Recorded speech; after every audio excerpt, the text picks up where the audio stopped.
கிட்டத்தட்ட 55 வருஷமா நந்தன் கால்வாய் திட்டத்தை பேசாத தலைவர்களே இல்ல. எங்க மருத்துவர் அண்ணன் அன்புமணிக்கு 3 வயசு இருக்கும்போது இங்க இருக்கிற அமைச்சர் சொன்னாரு, இப்ப 3 வயசு, ஆனா அவருக்கு 57 வயசு ஆகுது, இன்னி வரைக்கும் திட்டத்தை நிறைவேற்றவில்லை. ஆகவே மாண்புமிகு எங்க மாவட்ட அமைச்சர் பொறுப்பு அமைச்சர்ன்றனால வெறும் 75 கோடி தான், அதை உடனடியாக பழுது நீக்கி பாசன வசதி ஏற்படுத்துமாறு அன்போடு கேட்டுக்கொள்கிறேன்.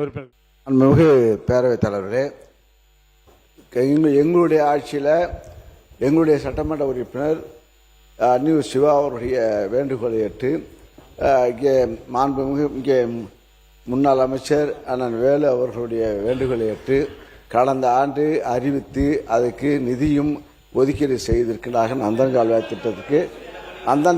திட்டத்திற்கு என்பதை அப்போ வந்து அவர் மயிலம் சட்டமன்ற உறுப்பினராக இருந்தார், அப்போ அவருக்கு தெரியாது. ஆனால் அது அறிவிச்சு இப்போ நந்தன் கால்வாய் திட்டத்திற்கு நிதி ஒதுக்கீடு செய்து ஆணையம் வழங்கப்பட்டு அதுக்கு என்பதை மாண்புமிகு உறுப்பினர் அவர்களுக்கு உங்கள் உறுப்பினர் சி வி சண்முகம் அவர்கள் தொகுதி உறுப்பினர். நந்தன் கால்வாய் திட்டம் அவர் சொன்னது போல கடந்த ஒரு 80 ஆண்டு காலமாக யாருமே எந்த ஆட்சியிலும் இந்த பணி மேற்கொள்ளவில்லை. மாண்புமிகு அம்மாவுடைய ஆட்சியிலே நான் அமைச்சராக இருந்த போதுதான் முதல் முறையாக நந்தன் கால்வாயை தூர்வாரருக்கு நிதி ஒதுக்கப்பட்டு கடந்த 8 ஆண்டுக்கு முன்பு தூர்வாரப்பட்டது. இப்போது நிதி ஒதுக்குவதாக சொல்லப்பட்டார்.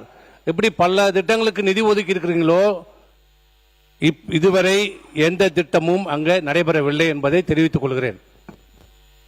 உறுப்பினர் சிவகுமார் அவர்களே, நீங்க பேசுங்க. போன 2026 ஜனவரியில மாண்புமிகு முதலமைச்சர் உறுப்பினர் ஏவா வேலு. மாண்புமிகு பேரவைத் தலைவர்களே, நந்தன் கால்வாய் திட்டம் என்பது நம்முடைய சிவகுமார் சொன்னதை போல அதற்காக முதலாக முயற்சி எடுத்தவர் அண்ணன் ஏஜி அவர்கள் தான். இதுதான் உண்மையும் கூட. அப்பொழுது அவர் திராவிட முன்னேற்ற கழகத்தினுடைய விவசாயத்துறை அமைச்சராகவே அவர் இருந்தவர், அண்ணன் கலைஞர் அமைச்சரவையில். அது நீண்ட நெடிய காலமாக அது வேண்டும் என்று கேட்ட காலம் உண்டு. அவர்கள் சொன்னதை போல தூர்வாருவதற்கெல்லாம் கூட ஏற்பாடு பண்ணிக்கலாம், இல்லைன்னு சொல்லல. ஆனால் அது என்ன ஒரு திட்டத்தினுடைய நோக்கமே சாத்தனூருடைய உபரி தண்ணீர், அந்த உபரி தண்ணீர் திருவண்ணாமலை மாவட்டத்தில் ஏறத்தாழ 11 ஏரிகளை நிரப்பி அங்கே விவசாயத்தை பார்த்துவிட்டு அதற்கு பின்னால் விழுப்புரம் மாவட்டத்தில் வந்து நேரடியாக வர்றது அந்த ஸ்கீமினுடைய வேலையை. ஆனால் அது இதை செய்யலை. கடைசி நேரத்தில், அதாவது குறிப்பாக ஜனவரி பிப்ரவரி மாதத்தில் நம்முடைய அன்னியூர் சிவா அவர்கள் சட்டமன்ற உறுப்பினர் முதலமைச்சரை பலமுறை சொல்லி நானே அவரை அழைத்து கொண்டு பேசி, ஏற்கனவே விக்கிரவாண்டி இடைத்தேர்தல் நடந்த பொழுது நாமே ஒரு வாக்குறுதி கொடுத்துருக்குறோம், அதனால் கட்டாயம் செய்யணும் என்று சொல்லி அதற்காக நிலையெடுப்பு வேணா காபா வெட்டினா நிலையெடுப்பு இல்லையா, கவர்மெண்ட்ல ரெக்கார்டு இருக்குது இல்லையா, அதனால நிலையெடுப்பதற்காக எங்களுடைய ஆட்சியில் அதுக்கு ஜீவோ போட்டு பணம் ஒதுக்கணும். அதுதான் வந்து நம்முடைய MRK பன்னீர்செல்வம் அவர் குறிப்பிட்டார். தலைவர்களே, நிதி ஒதுக்குனாங்க. போன ஜனவரி மாண்புமிகு தமிழக முதலமைச்சர் 2026 ஜனவரி விழுப்புரம் மாவட்ட நலத்திட்ட உதவிகளை 9 அறிவிப்பு வெளியிட்டாரு. அதெல்லாம் நந்தன் கால்வாய் திட்டத்துக்கு நிதி ஒதுக்கப்படும்.